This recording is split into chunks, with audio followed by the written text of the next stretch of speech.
What's going on, everyone? This is my third time recording this episode, so hopefully it works now. I've ran into a few issues that we will talk about, and um, along with some other things by the end of the episode, including the skin change here. Um, Check it out, it's pretty nice. It's a teal sweatshirt with the not copyrighted Superman logo right on the front. DC, please don't sue me, please. Pretty please. Warner Brothers, just leave me alone. Okay, thanks.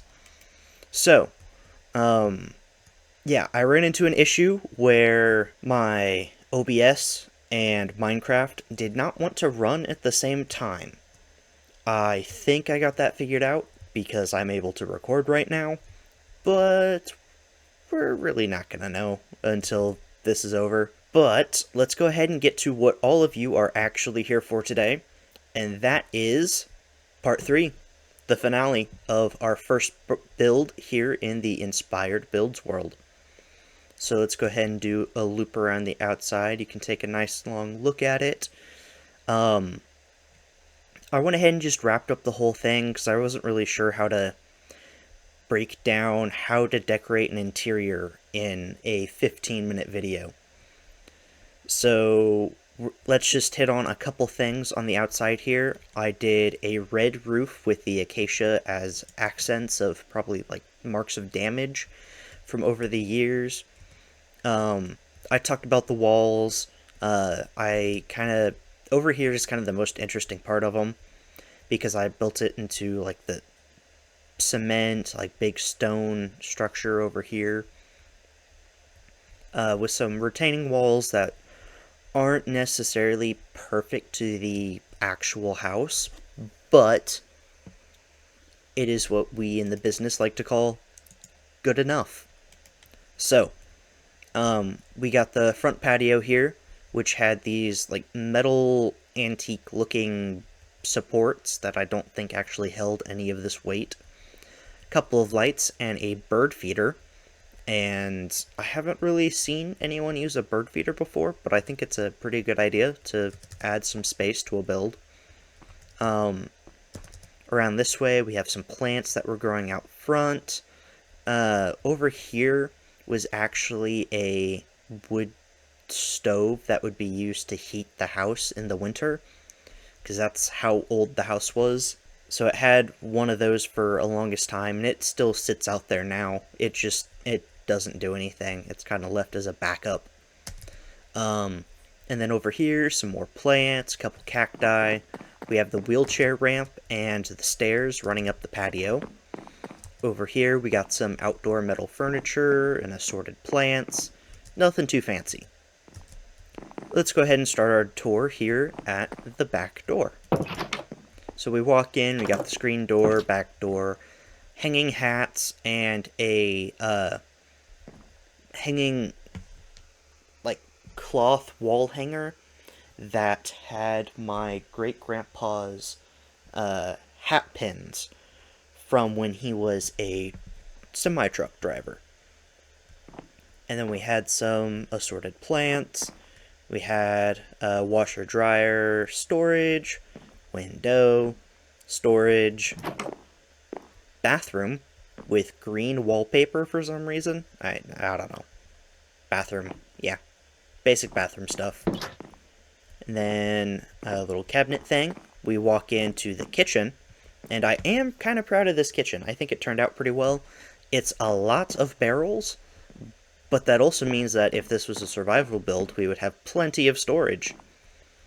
So all of this is just barrels, a couple of smokers. This is where the oven was. It was kind of upset, so whenever the door folded down, it actually filled in this space here, and you couldn't get around it.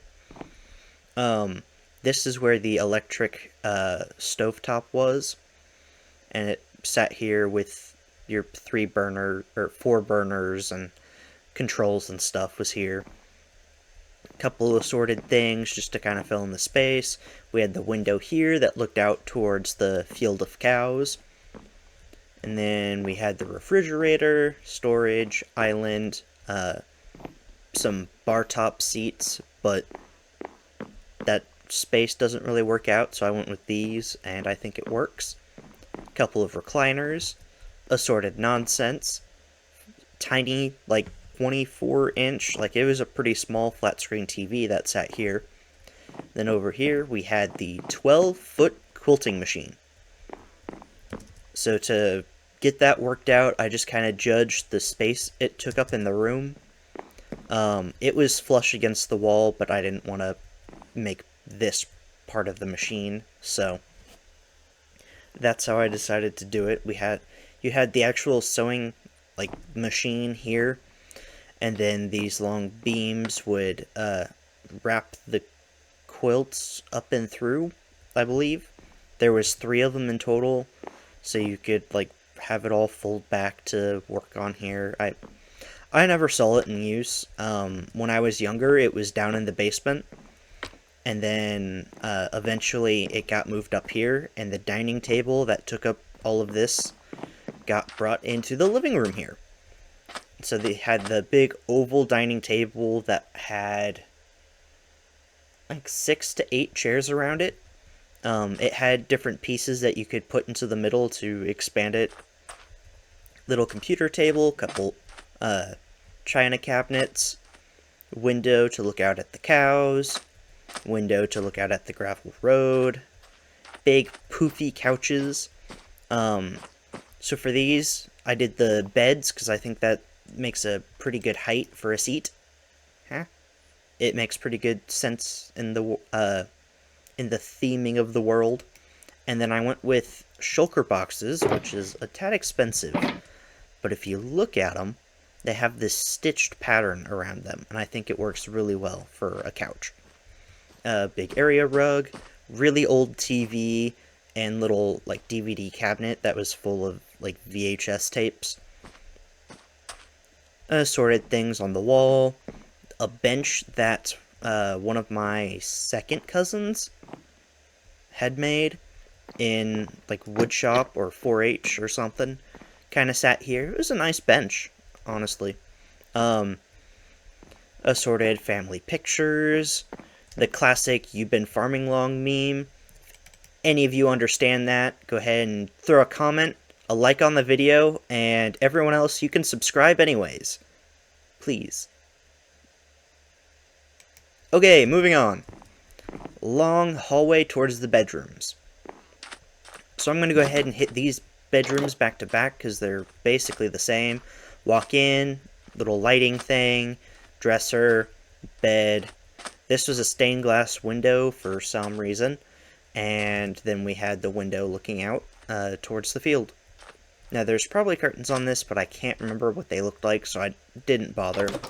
And the authenticity with it doesn't matter to me that much right now.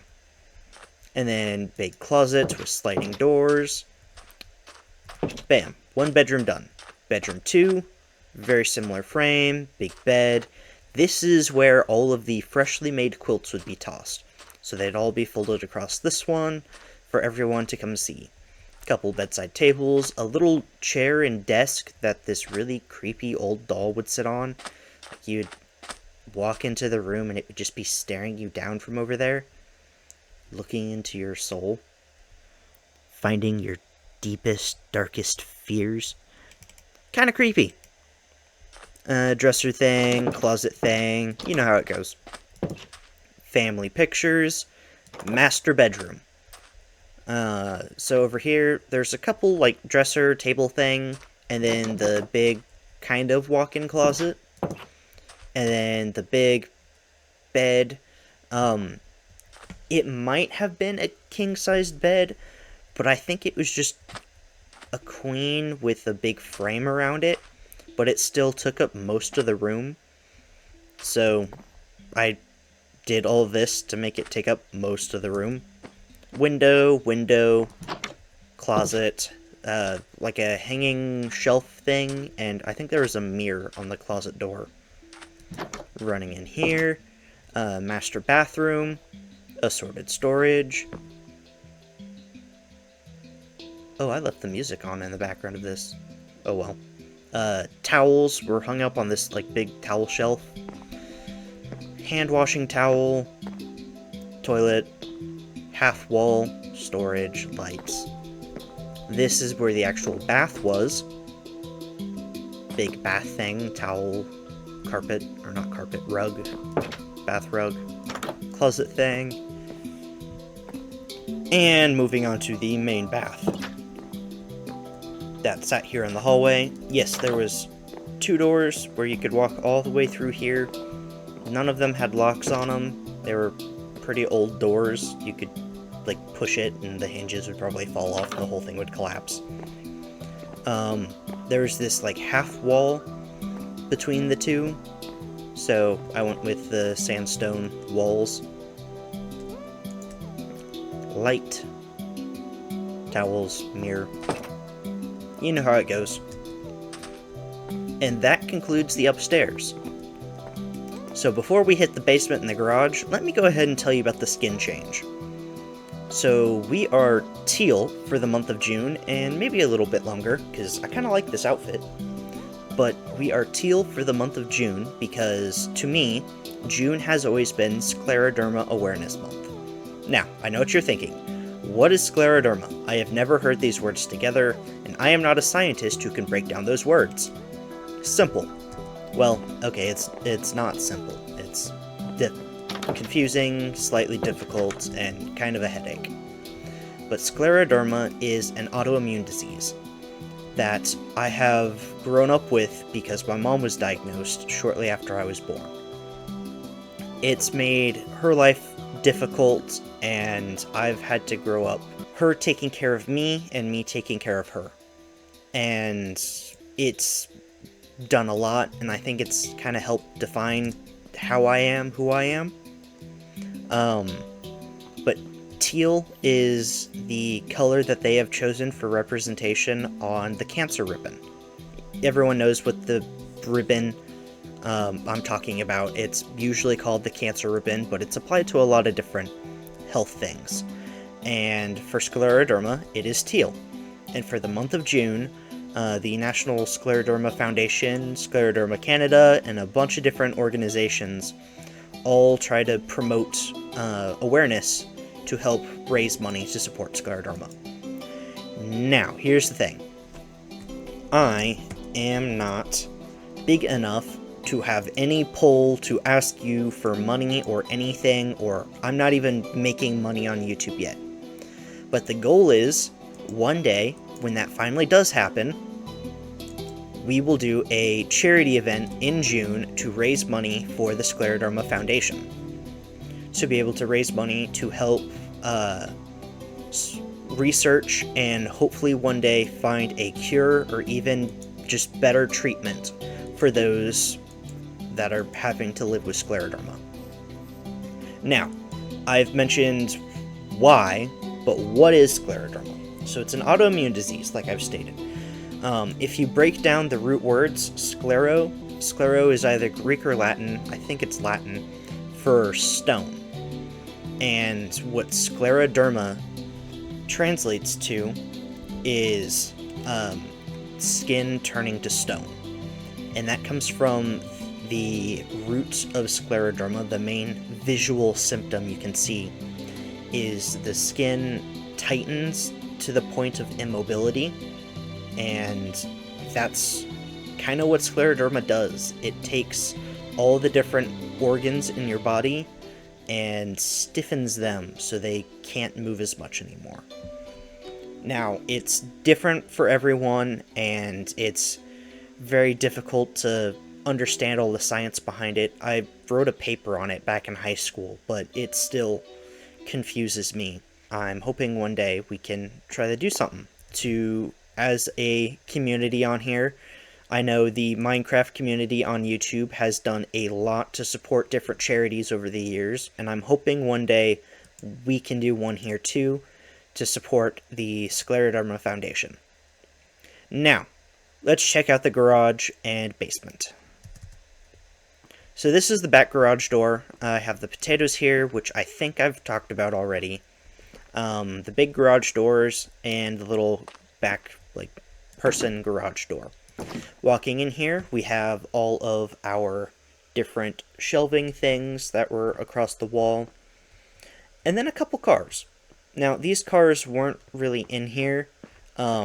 This is a design I found online that I liked by Autoblock Wheels.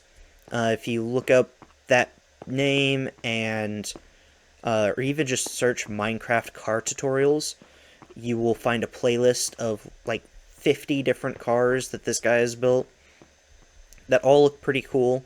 I believe this is the one based off of the like a 1967 Corvette. But I like the design of it. I think that it fills the space well and helps give a good feeling of size and scale to the build. And then based off of this one, I built another one that's similar but a little bit different, to base off of the main car that was here, and that was my grandma's car. It was a Ford of some kind, but I can't remember which one. The detail doesn't really matter. This is Minecraft. Then we had a big freezer here, some more storage stuff. Oh, it looks like I broke the ceiling at some point. And over here were the tornado shelters, or as I grew up knowing them, the spider dungeons, because they were full of cobwebs and spiders.